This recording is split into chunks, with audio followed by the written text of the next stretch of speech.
Not really sure why I feel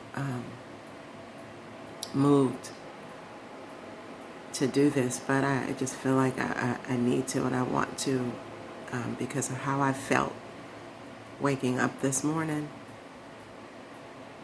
And there's just so many things I want to say and yell and scream, but I decided to pray instead.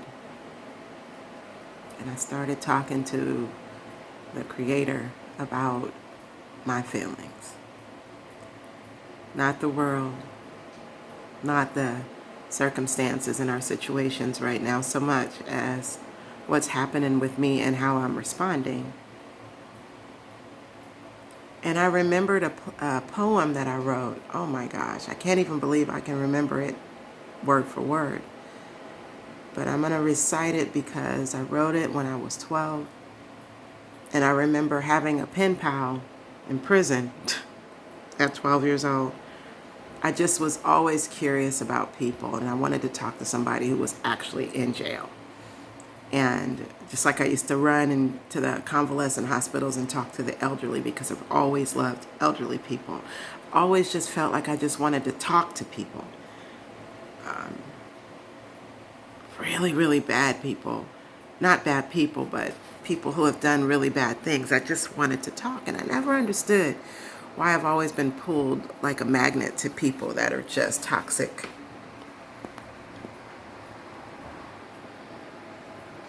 And I wrote this poem called Black Man.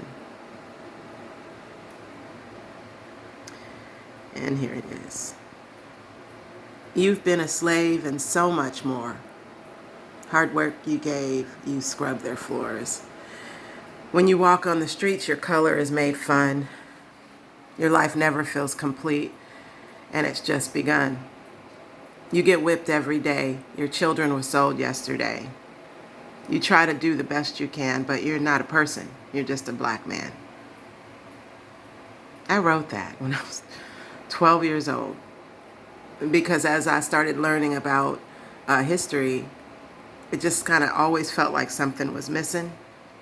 Like, they'd kind of smooth over slavery and stuff, and then they just start talking about other stuff like Columbus and how we celebrate this holiday of this person that when I dug deeper into history, I'm like, why are we creating a holiday and celebrating this person? Celebrating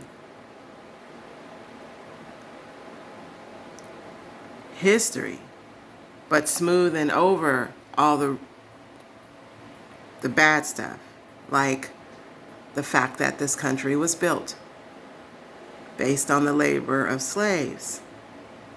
And through the lineage of a black person,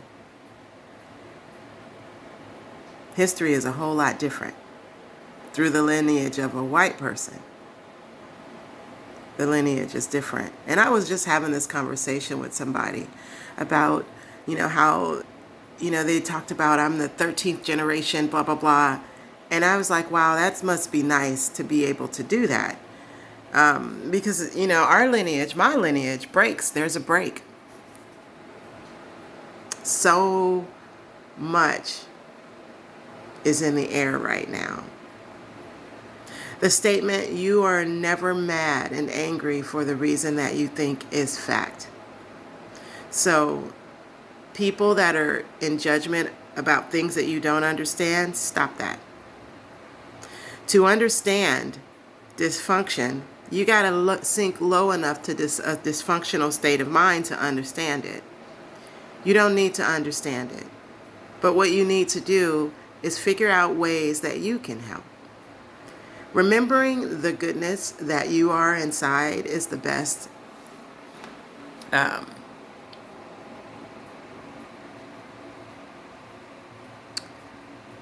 way that you can seek to change. Because if you come from a place of anger and judgment and you try to make change, you're still on the same energy of the dysfunction and the toxicity that is this place right now that we're experiencing. for all the people that are angry and drinking and using their voice through the filters of dysfunction and toxicity like alcoholism and drugs and anything to close the mind off so that you can go out there in these streets and do these horrible things like disgracing the lineage of Dr. King and so many people who fought for equal rights.